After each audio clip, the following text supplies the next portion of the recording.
¿Cómo les va? Bienvenidos a esta mesa de análisis donde hablaremos sobre la situación en la UNAM.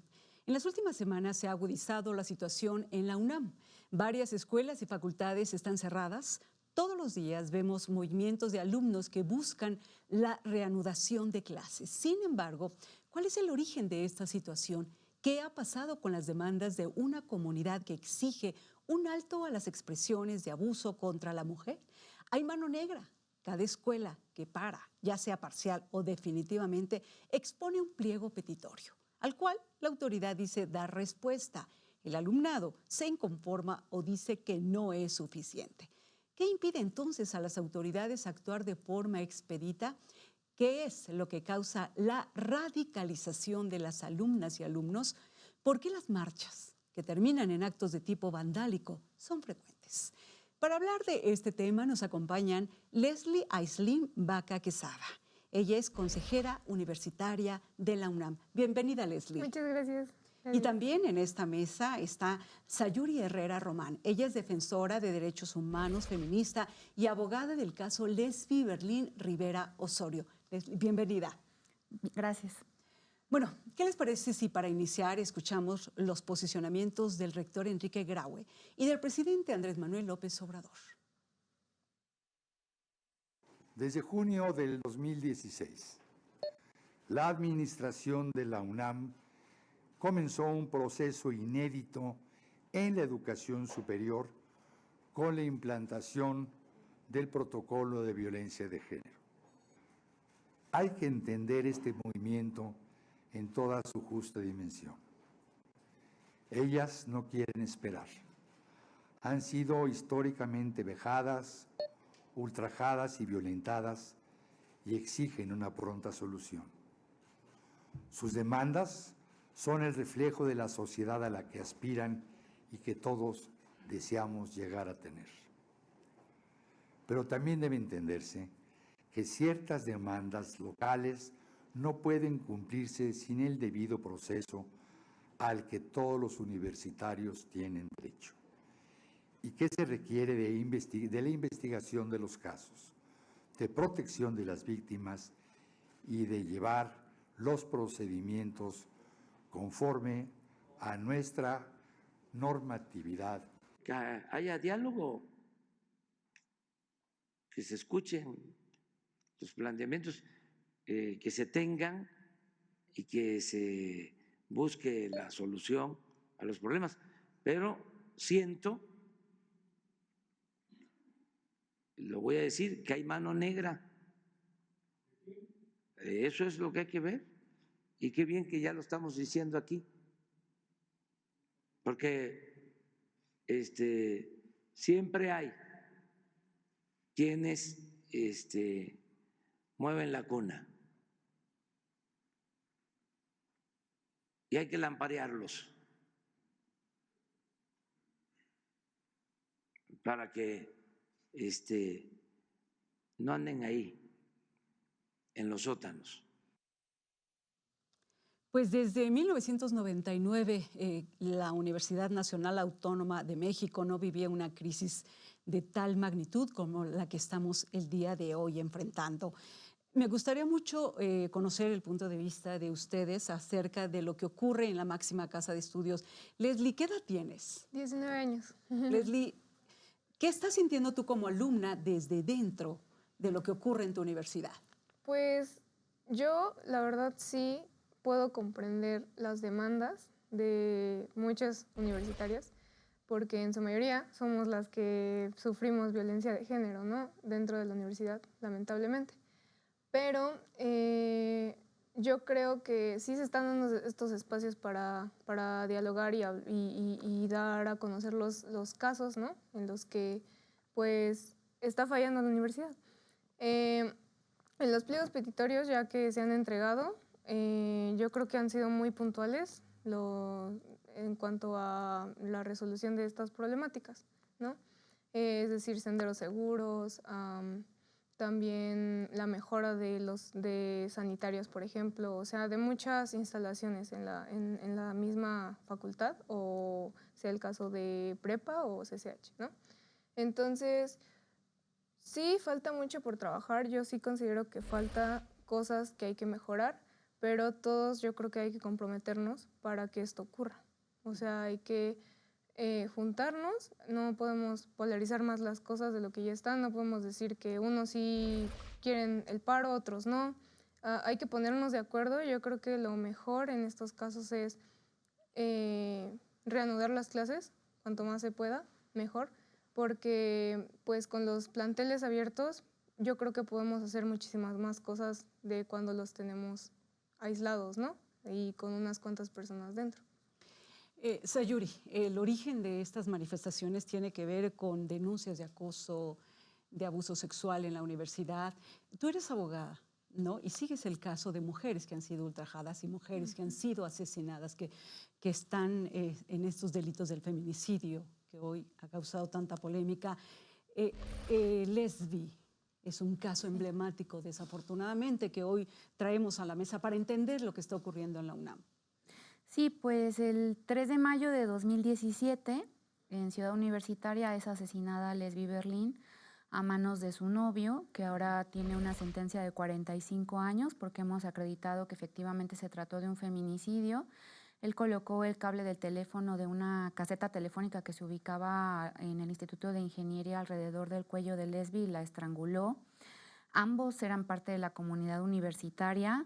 Lesbi estaba en CCH Sur, ella quería estudiar en la Facultad de Filosofía y Letras, en este momento ella ya estaría ahí estudiando letras francesas, y su pareja era trabajador de la universidad, estuvo en algún tiempo en Prepa 6, en la Dirección General de Prepas incluso, trabajando como intendente en la Facultad de Química, en otros espacios, y pues ese fue un momento que determinó que organizaciones de estudiantes, colectivas feministas, que ya existían en la universidad, pues se sintieran bastante agraviadas porque la universidad no respondió de manera inmediata reconociendo a Lesbi como estudiante, facilitándole a la familia el acceso a los videos y a las evidencias que obraban en ellos para el esclarecimiento de los hechos, y se empezó una línea de investigación como supuesto suicidio, a partir de las declaraciones de su novio, lo que generó bastante indignación de parte de las mujeres, de las estudiantes, de las colectivas, que inmediatamente convocaron a una manifestación que se dio 2 días después, y de allí a lo que estamos mirando ahora, pues han venido ocurriendo también otros sucesos relevantes, ¿no? O sea, fue el detonante, sin embargo, esto, a partir de ese caso es que se destapan otras situaciones de acoso en la universidad y que son los que hacen crecer el día de hoy estas manifestaciones. Leslie, ¿qué edad tienes? 19 años. 19 años. ¿Consideras que la causa, el motivo de estas manifestaciones son auténticas? Sí. Ahora bien, el cauce que han tomado las manifestaciones, o sea, ¿cuál es tu valoración siendo estudiante de la universidad? Pues yo sí considero que son legítimas las demandas que las estudiantes en su mayoría hacen, y yo estoy a favor de estas, pero el problema yo creo que viene cuando comenzamos con la situación de los paros, ya que los paros a veces pues hay mano negra, ¿no? Como dicen. Tristemente, ¿no? Ingresan pues personas ajenas a la universidad. ¿Han ingresado? Han ingresado, claro, simplemente en rectoría, las personas que han vandalizado rectoría e incluso otras facultades, y yo creo que también han perjudicado, ¿no? A los mismos alumnos, que muchas veces también se han manifestado de manera pacífica. Han llegado estos grupos a pues violentarlos, y no me parece, es la situación que no me parece correcta, ¿no? Porque pues no podemos solucionar una situación que de por sí es bastante grave con más violencia o con más situaciones que vulneran a la universidad. Ahora, esto mismo provoca que se pierda la esencia de estas manifestaciones que tienen que ver con el acoso en las distintas instalaciones de la universidad. ¿Qué tipo de acoso padecen ustedes? Pues acoso sexual, ese es yo creo que el más importante y el por el cual muchas alumnas se han mostrado indignadas y lo comprendo de nuevo.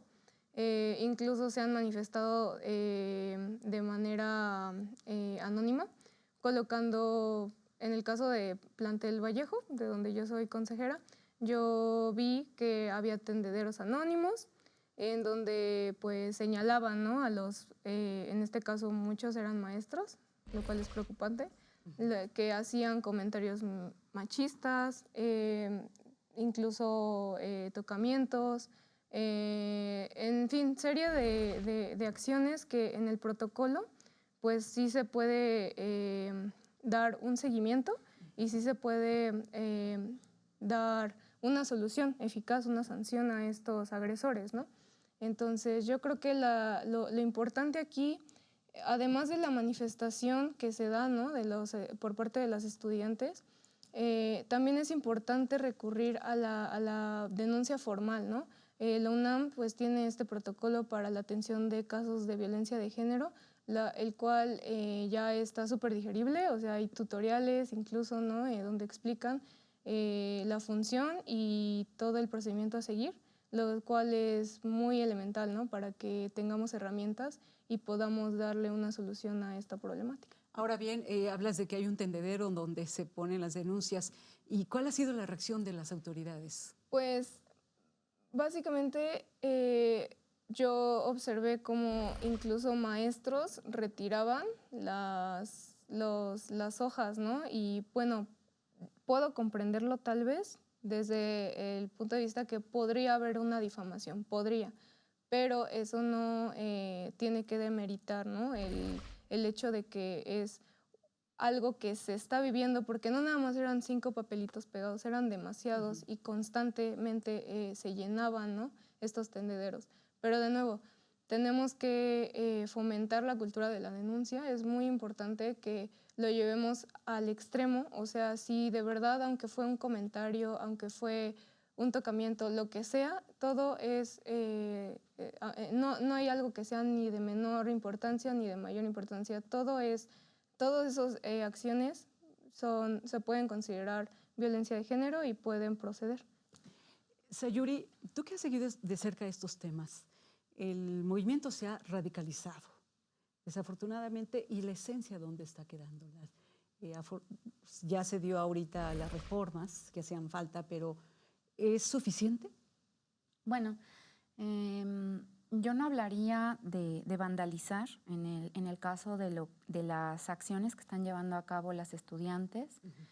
Tampoco hablaría de una mano negra, porque efectivamente son estudiantes de la universidad, son estudiantes que se han cubierto el rostro y que han decidido manifestar su enojo, su hartazgo, su desconfianza ante un vacío de autoridad en el que cuando han presentado denuncias formales, estas no han procedido, ¿no? O sea, realmente el punto al que ha llegado la universidad es por falta de atención a los casos de violencia de género, denuncias en las que efectivamente las personas que estaban adscritas a los planteles como abogados y abogadas, pues les decían a las chicas que tenían que aceptarlo, que iban minimizando las cosas, invisibilizando las cosas, o incluso les decían o las amenazaban con expulsarlas de los planteles, porque en algunos casos algunas no estaban del todo bien cuando ocurrían estas cosas, y entonces pues terminaban por desistirse, o los propios padres de familia terminaban por decirles a sus hijas que se desistieran de esas denuncias,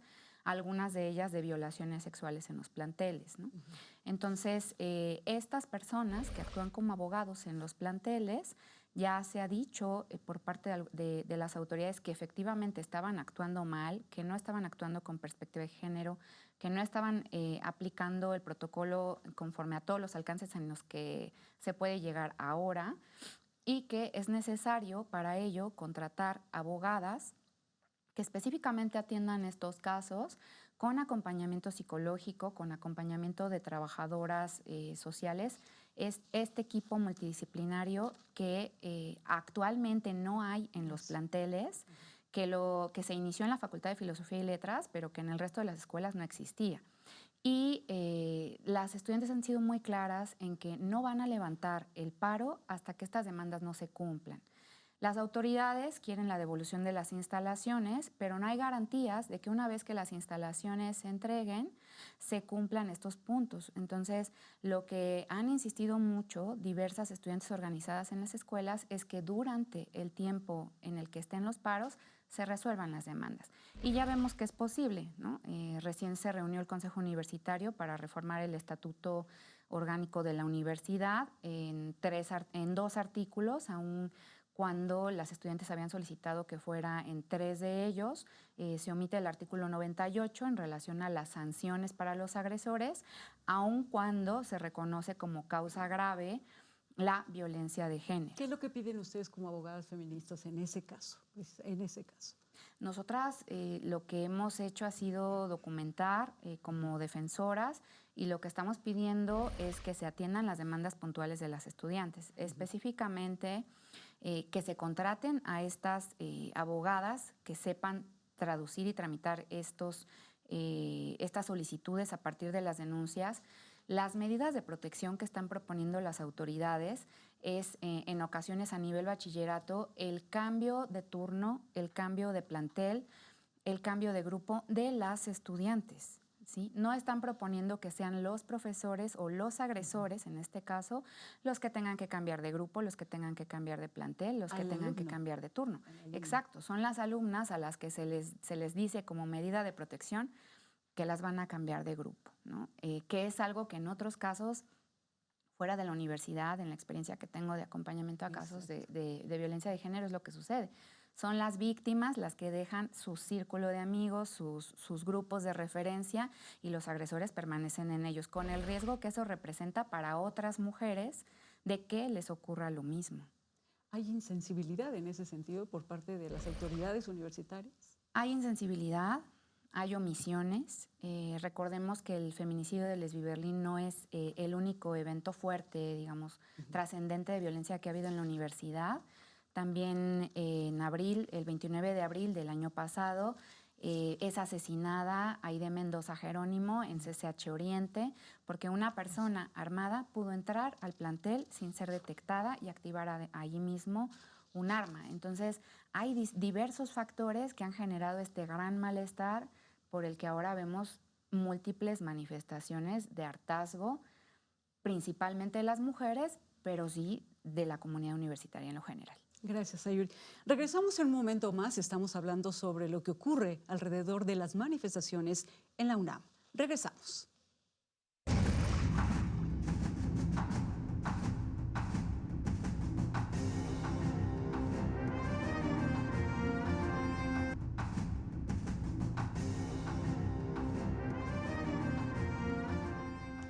Gracias por acompañarnos a tratar este tema tan interesante como es la crisis que enfrenta la Universidad Nacional Autónoma de México. Recientemente, por unanimidad, el Consejo Universitario de la UNAM aprobó reformar la legislación universitaria con el objetivo de establecer que la violencia de género sea considerada causa especialmente grave de responsabilidad. ¿Qué significa?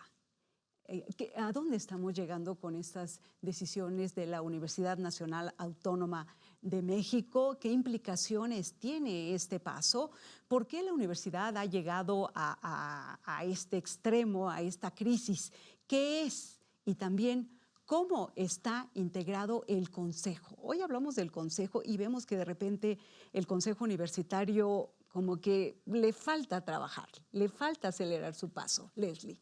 Pues bueno, yo creo que sí, realmente estas demandas no son nada nuevas, obviamente. Sí, ya tienen bastante tiempo y pues, como comentábamos hace rato, es básicamente un reflejo de la sociedad mexicana, ¿no? Estas demandas, porque pues violencia de género también se vive afuera de las instalaciones del UNAM, ¿no? No solo dentro, tristemente. Entonces, pues sí considero que fue un proceso bastante lento, pero precisamente porque no es nada fácil aprobarlo, porque se tienen que trabajar en comisiones especiales como la Comisión de Género, se tienen que trabajar, se tienen que formular de forma correcta para que posteriormente se pasen al Consejo de el Consejo Universitario, perdón, y puedan ser aprobadas, ¿no? Por unanimidad. Entonces, sí ha sido un procedimiento bastante lento y todos yo creo que lo hemos presenciado, pero yo creo que poco a poco estamos logrando, aunque sea que se siga pues trabajando en esta problemática y que no pierda relevancia en la universidad. Tú llegaste a consejera a tus 19 años de edad y vemos a una chica muy bien preparada, centrada y con toda la información para trabajar sobre estos temas. ¿Crees que llevan el ritmo de ustedes, el Consejo Universitario? Pues yo creo que ahí sí se deben de entender estas problemáticas, definitivamente. O sea, sí se tiene el conocimiento de las demandas, sobre todo de esta que es de la violencia de género, de las demandas, pero yo creo que falta eso, la capacitación, ¿no? Como decíamos, hay muchas irregularidades a veces dentro de los departamentos jurídicos de las prepas. ¿Hay resistencias para esto? Podría ser, a veces los mismos personales jurídicos pues tranquilizan o minimizan la situación, como lo comentaban. Y pues eso no puede pasar porque habla de una falta de conocimiento, de ética y de profesionalismo por parte de estas autoridades y hay que hablarlo entonces para que, así como se amplió el tribunal universitario, también haya una configuración, ¿no? en la parte jurídica de cada plantel y en general del UNAM. Sayuri, ¿consideras que hay voluntad para sacar adelante estos temas en la universidad, después de lo que estamos viendo sobre las denuncias que no se atienden o son omisos para dar salida? Considero que ha sido tardía porque el paro en la Facultad de Filosofía está ahí el 4 de noviembre, se vienen vacaciones, se vienen una serie de momentos en los que me parece que la autoridad apostó al desgaste cuando se pudieron haber iniciado desde entonces, tomar en serio a las estudiantes y su pliego petitorio para que no escalara el conflicto, ¿no? Y después de eso, pues se ha llamado a la confrontación en las comunidades, que tampoco es una solución al conflicto. Hemos visto en algunos casos padres de familia golpeando estudiantes menores de edad en los bachilleratos ante la mirada omisa de las autoridades que no han llamado a que tanto padres de familia o supuestos padres de familia, no lo sé, y otros estudiantes guarden la calma, ¿no? Mientras instalan estas mesas de diálogo y resuelven los pliegos petitorios. Eso me parece crucial, porque si no, pues la violencia va a seguir en ascenso. Lo que estamos viendo es que sí es necesario resolver el pliego durante los paros. Hay una demanda también muy sentida de la comunidad, específicamente de las mujeres organizadas de la Facultad de Filosofía, porque, como ya decía Leslie, la violencia de género se vive no solo en la universidad, también afuera. Y Mariela Vanessa Díaz Valverde fue desaparecida.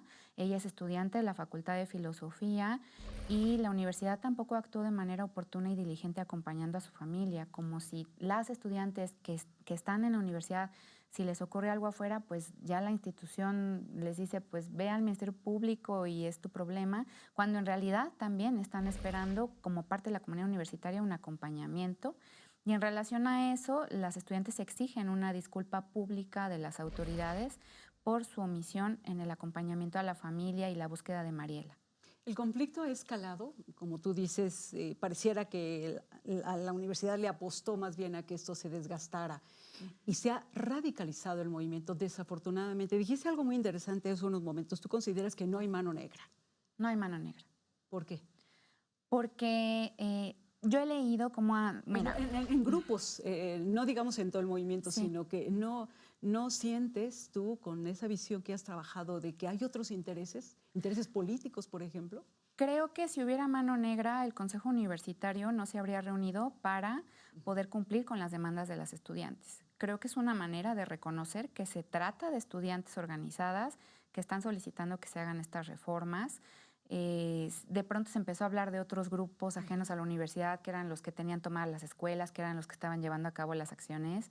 No son grupos ajenos a la universidad, son mujeres, estudiantes de la universidad que están hartas de la violencia que estamos viviendo, que hemos visto en otros casos en los que bueno, incluso desde el Observatorio Ciudadano Nacional de Feminicidio, donde yo trabajo, acompañamos el caso de una joven de 22 años que su pareja la incineró. ¿Sí? Entonces, incluso acaba de ocurrir el feminicidio de Ingrid Escamilla, que fue desollada. Entonces, todo eso genera mucha rabia, está generando mucha rabia desde las juventudes, desde las jóvenes, por cómo es que la violencia machista y cómo es que los agresores están violentando, privando de la vida a las mujeres, pero además de una manera atroz, ¿no? Y a partir de eso vemos la respuesta, que pues no es transgredir otros cuerpos, sino efectivamente hacen intervenciones en los edificios, hacen pintas y se cubren el rostro porque tienen miedo, porque los agresores a los que están denunciando siguen en la universidad, son sus maestros, son sus compañeros en las clases, y ellos no se quedan, digamos, no se quedan tranquilos cuando saben que han sido denunciados o que se está pidiendo que ya no formen parte de la universidad, ¿no? Hay una violencia que viene de parte de ellos que es muy fuerte, y a mí me parece que si hay una mano negra es justo de esta gente que no se quiere ir, ¿no? De los profesores, de los investigadores que llevan muchos años violentando a las alumnas y que no se quieren ir de la universidad. ¿Tienes algún dato que nos hable en cuántas de las denuncias que se han presentado en la UNAM han prosperado ante las autoridades? Ha habido sanciones de 1.104 denuncias que se realizaron durante el año pasado y hasta ahora conforme al protocolo, pero han consistido en amonestaciones, ¿no? O suspensiones, y después los profesores regresan, o solamente son estas llamadas de atención, y lo que las alumnas están pidiendo es que ellos ya no estén en las escuelas, porque de verdad las que dejan de ir a la escuela son ellas. Ya no se sienten seguras, abandonan los estudios. De fondo, creo que esta es una lucha por la educación de las mujeres, ¿no? O sea, porque logremos permanecer en las escuelas y que además lo hagamos libres de violencia, ¿no? O sea, que no nos impidan nuestro desarrollo, que no nos impidan titularnos, porque en ocasiones también los profesores piden favores sexuales a las alumnas para permitir que se titulen, para darles una calificación. Entonces, eso impide que ellas continúen un desarrollo profesional que desde luego nutre nuestra posibilidad de autonomía, de tomar decisiones, de hacer agencia. Leslie, yo voy con otro aspecto de este movimiento que tiene que ver con aquellos alumnos, aquellos padres de familia, como Sayuri lo comenta, que ya quieren que sus hijos regresen a la escuela. Claro. Hemos visto ya incluso actos de violencia, ¿no? Que se pone en riesgo incluso la propia integridad de los estudiantes porque han ido a querer abrir las puertas de las escuelas. Tú como estudiante, ¿qué te dicen tus compañeros? ¿Cuál es el sentir de ese grupo? Pues yo creo que todos los estudiantes evidentemente pues se sienten molestos, ¿no? Al saber que hay un paro indefinido y que no van a volver a la universidad en un buen rato porque pues en mi caso, en la Facultad de Artes y Diseño, pues nosotros dibujamos, ¿no? Y son, bueno, actividades que a nosotros nos gustan, me imagino que en otras facultades igual les gustará su carrera, me imagino. Pero obviamente, si estas problemáticas siguen ahí presentes y la falta de capacitación de las personas en jurídico, en todas estas áreas del UNAM no hacen un buen trabajo, es obvio que van a seguir ocurriendo estos casos, ¿no? Pues en la Facultad de Filosofía y Letras pues ya llevan mucho en paro. Y 3 meses. 3 meses de paro. Y obviamente ellas están hartas y quieren una resolución inmediata, no quieren volver a clases con los mismos agresores. Yo tampoco quisiera eso y sí lo comprendo totalmente, ¿no? Entonces, por la parte del consejo, yo creo que esto es entonces manifestarlo y hacer que de verdad haya un cambio estructural en la parte jurídica, como ya había comentado. Las reuniones del consejo, en la reciente reunión, ¿hablan de esta inconformidad también que existe? Sí, claro. ¿Y qué es el sentir? Hay estudiantes que son de la facultad o que simplemente comprendemos el sentir de las estudiantes como mujeres simplemente porque son bastante comprensibles no queremos que nos violenten y que levantar la denuncia y que nuestros agresores sigan ahí, ¿no? Entonces, el sentir en el consejo, de hecho, muchos hombres tomaron la palabra y dijeron que sí deberíamos de implementar más cosas, o sea, falta mucho por trabajar aún. Esto de los estatutos es solo la primera parte y es muy pequeño a comparación de todo lo que falta, ¿no? Si vemos, faltan muchas cosas ¿Cómo en qué? cada... ¿Cómo qué pues, faltaría? la capacitación de las personas, ¿no?, que tenemos en jurídico, que sigan correctamente el protocolo, a lo mejor y ampliar más el área de... en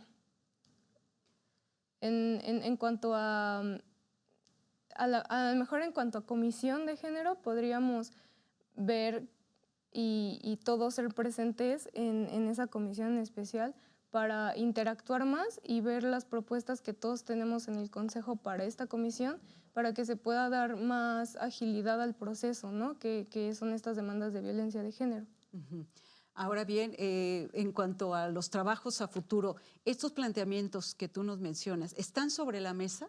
No están sobre la mesa, qué? pero el rector, de hecho, sacó en el comunicado que vimos, mencionó los 5 ejes donde mencionaba la configuración de los estatutos 99 y 95, en donde es causa grave de responsabilidad y también el ampliar el tribunal universitario, el cual es sumamente importante porque va a haber paridad de género, es decir, va a haber abogadas especializadas en tema de violencia de género por parte de la Facultad de Acatlán y Aragón. Entonces va a haber mujeres que saben y están capacitadas en el tema.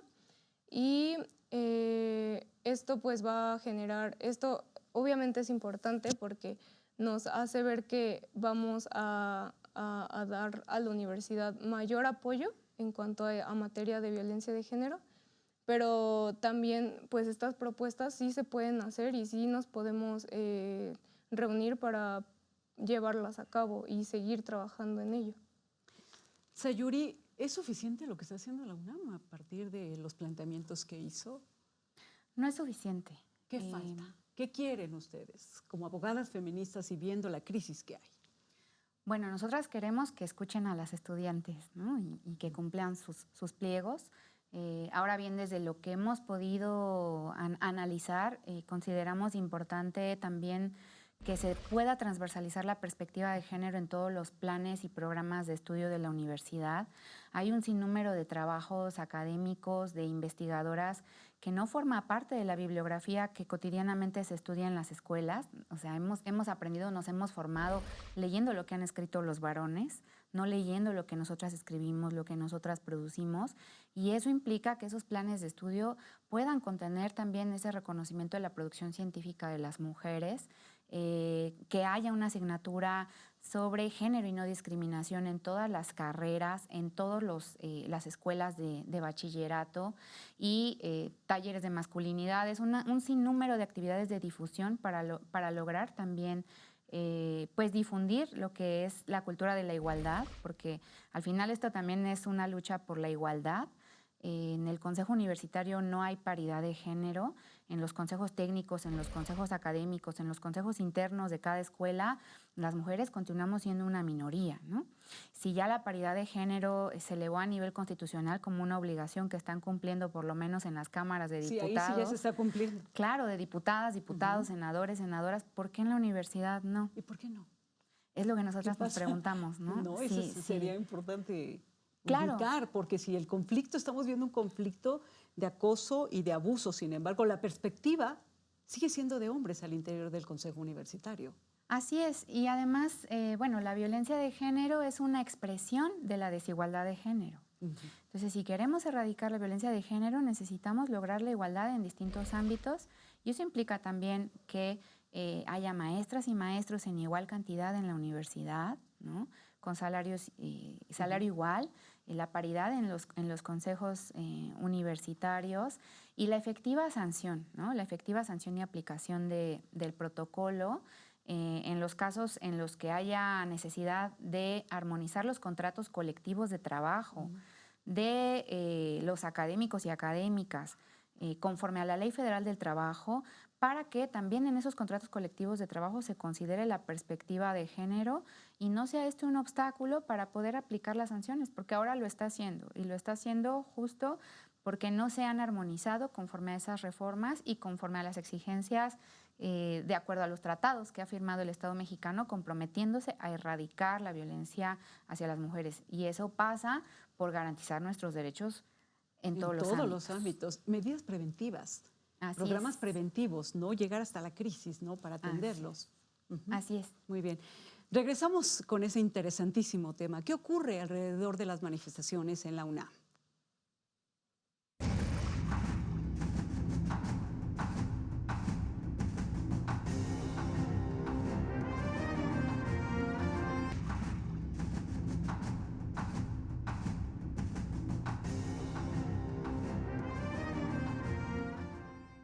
Gracias por continuar con nosotros atendiendo este tema acerca de la crisis que se vive en la UNAM. A continuación vamos a escuchar el mensaje que pronunció esta semana el presidente Andrés Manuel López Obrador respecto a su postura sobre los feminicidios. Uno, estoy en contra de la violencia en cualquiera de sus manifestaciones. Dos, se debe proteger la vida de hombres y de mujeres, de todos los seres humanos. Tres, es una cobardía agredir a la mujer.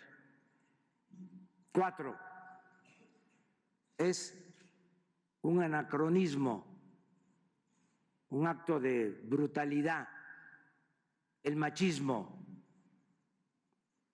Cinco, se tiene que respetar a las mujeres. 6, no agresiones a mujeres. 7, no a crímenes de odio contra mujeres. 8, castigo a los responsables de violencias contra mujeres. 9, el gobierno que represento se va a ocupar siempre de garantizar la seguridad de las mujeres. 10, vamos a garantizar la paz y la tranquilidad en México. Sayuri, ¿qué piensas? Bueno, lo que nosotras necesitamos es justicia, ¿no? Más que un decálogo, investigaciones efectivas que envíen un mensaje de que estas violencias realmente no van a ser toleradas.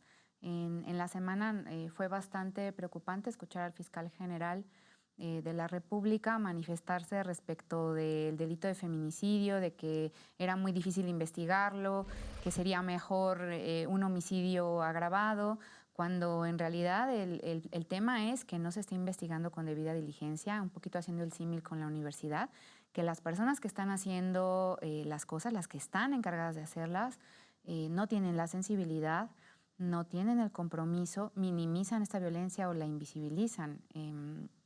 Ha sido una semana difícil, me parece. Que reculó al final, ¿no? Sí. Ha sido una semana difícil para el presidente por las declaraciones, me parece, que de su gabinete.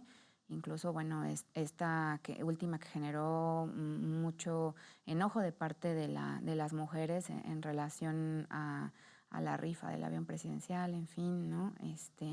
Entonces, bueno, el día de hoy él está proponiendo un decálogo, yo creo que es adecuado, pues sí, que las personas que lo escuchan, que tiene una voz fuerte y que lo pueden escuchar y atender a lo que él está diciendo, que lo hagan, ¿no? Pero adicional a eso, es importante reforzar las medidas de prevención, la activación de la alerta por violencia de género, en particular aquí en la Ciudad de México, es una solicitud que se tramitó desde hace 2 años, es una solicitud de carácter emergente. Y eso significa que se tendría que haber activado desde que se solicitó y llevamos 2 años esperando a que eso ocurra. ¿Ya se declaró la alerta de género en la Ciudad de México? Se declaró una alerta conforme a la ley local, pero la que se tramitó de parte de las organizaciones civiles es un mecanismo federal en el que la Secretaría de Gobernación, a través de la CONAVIM, estaría supervisando las medidas para la atención a la violencia hacia las mujeres. Son mecanismos diferentes y bueno, ese es el que estamos pidiendo que se pueda aplicar en la ciudad. Leslie. Pues yo sí considero lo mismo. Creo que no nada más, bueno, podemos quedarnos con esto. O sea, sí necesitamos acciones que dejen en claro que estamos en una situación, las mujeres, de riesgo, y aparte que hay que hacer acciones, ¿no?, que fortalezcan su discurso del presidente, porque pues no podemos asegurar que no hay impunidad, ¿no?, o que no hay o que hay esta atención o que hay esta importancia más bien a los casos, cuando realmente vemos y no se le está dando tal vez un buen manejo a los casos de investigación ni de denuncia, ¿no? Entonces creo que sí debemos estar conscientes de que la violencia de género no puede seguir, y aparte que es un problema que no se puede generalizar a los hombres y mujeres también estamos siendo asesinados, sino que es violencia de género y las mujeres lo estamos pasando más por eso. Se han radicalizado las manifestaciones y de repente el origen de las protestas se diluye, cuando desafortunadamente vemos que las imágenes en los medios de comunicación más bien es la violencia y el mensaje, la esencia de las manifestaciones se pierde. ¿Esto entorpece, esto daña la imagen de las auténticas manifestaciones? Esta es una auténtica manifestación. Es una manifestación con acciones directas que están realizándose ahora. Yo escuchaba a una de las madres de víctimas de feminicidio que decía que llevaban muchos años entregando documentos, asistiendo a reuniones, y que realmente hasta que ocurrieron estas manifestaciones de hartazgo se le ha prestado mayor atención a los casos, ¿no? Es desafortunado, pero me parece que el foco y la responsabilidad de todo ello es de las autoridades, ¿no? Y es un llamado a que comiencen a actuar, y no para criminalizar a quienes están manifestando, sino para atender también en las calles a esas demandas que se están virtiendo. ¿Necesarias entonces estas manifestaciones que continúen? Pues sí considero que es lógico que va a pasar algo así cuando tenemos esta situación, ¿no?, tan reciente, que no tan reciente. Realmente la violencia de género, como ya le había dicho, pues no es un problema nuevo. Todas las mujeres hemos pasado en algún momento por esta, y es obvio que van a seguir ocurriendo. Es lamentable que ocurran actos violentos cuando se manifiestan, ¿no? Y es por esto, yo siento que sí son grupos de choque realmente los que entorpecen las manifestaciones, que al final de cuentas tenían una buena intención y una buena causa, pero pues sí, seguirán ocurriendo mientras pues no se haga lo que fortalezca, perdón, las acciones en contra de la violencia de género. ¿Cómo ven a futuro lo que está ocurriendo? Bueno, este es un proceso de largo aliento. Han sido muchos años en los que las mujeres hemos exigido nuestros derechos, incluso desde el Congreso Universitario del 90, cuando hubo la huelga del CEU 86-87, se exigía que se garantizara la erradicación de la violencia de género en la universidad, y tardó 30 años en atenderse, ¿no? Entonces, yo lo que pido es paciencia, ¿no? Esto que ha demorado tantos años, pues no se va a resolver en un día. Quisiéramos, pero no va a ser así. Pero me parece que si podemos regresar a las aulas 1 o 2 meses después, o 3 meses después, pero en aulas en las que tengamos garantizado que si algo ocurre a las estudiantes, a las maestras, a la comunidad, se va a actuar de manera diligente, me parece que habrá valido la pena la espera. Lo pregunto porque me pongo en los zapatos de quienes, de los padres o de aquellos que dicen ya queremos regresar a clase. O sea, tendrán que entender cómo hacerlos entender de que es necesario. Bueno, yo no quisiera que alguna de sus hijas le ocurra algo como lo que le ha ocurrido a las mujeres que se están manifestando, ¿no? Una madre de familia me decía, yo llevo a mi hija a la escuela y yo pienso que ahí adentro está segura, ¿no? Y lo cierto es que no.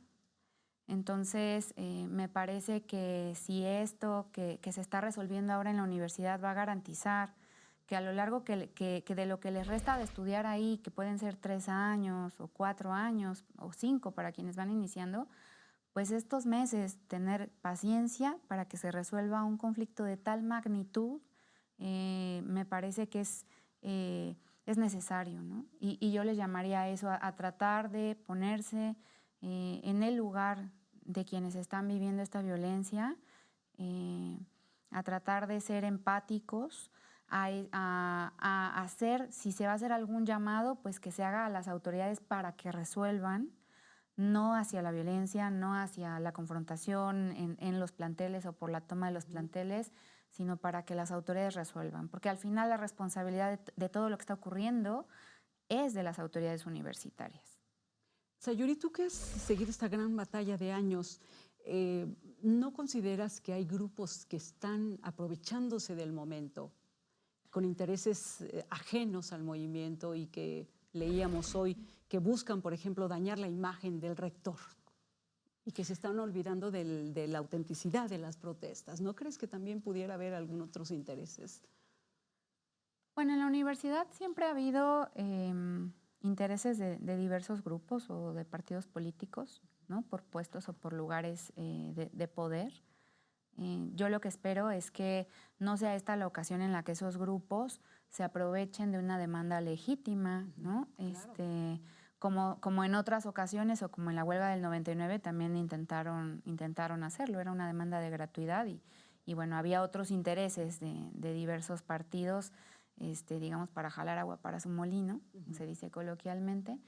Entonces, las mujeres, nosotras las mujeres también hemos padecido eso incluso en los congresos, ¿no? Cuando se proponen reformas que no son adecuadas, pero con la pretensión de quizá manifestar un apoyo que antes no se había manifestado y que tampoco son muy estudiadas y que en lugar de ayudarnos a avanzar, de pronto nos entorpece lo que ya nosotras mismas hemos construido, porque todo lo que tenemos ahora ha sido construido por las abogadas feministas, por académicas, por otras mujeres que han hecho propuestas de reformas, que han buscado ocupar espacios en donde pueden incidir.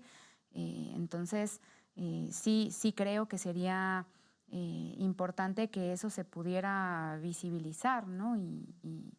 Y pues cuidarse, ¿no? Que no haya esos otros grupos. Ellos van a hacer lo que tengan que hacer de todos modos porque no está en nuestro poder como impedir eso, pero sí está en poder de las autoridades resolver el conflicto pronto para que eso no ocurra, ¿no? Para que no se enturbie y para que no se distorsione. Y eso depende siempre del tiempo. El tiempo corre en contra, ¿no? Muy bien. Leslie, tú como integrante del Consejo, ¿cuál es la agenda? ¿Qué viene? ¿Sobre qué van a trabajar para que esto se acelere?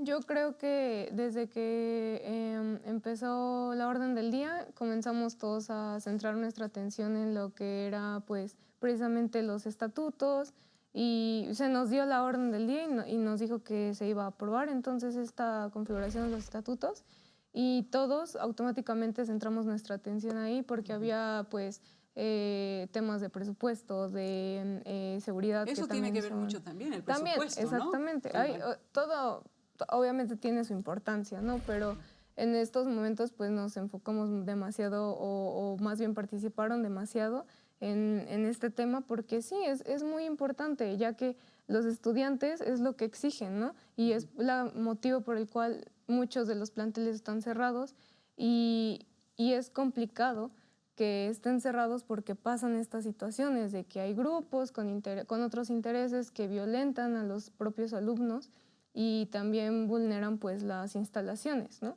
Lo cual es súper importante también y es de vital importancia atenderlos lo más rápido que se pueda. Sin embargo, no es así, hay una gran lentitud Sí. al interior del Consejo. Sayuri dice que la solución para sacar adelante es ya tomar cartas en el asunto y acelerar estos procesos de revisión en el Consejo.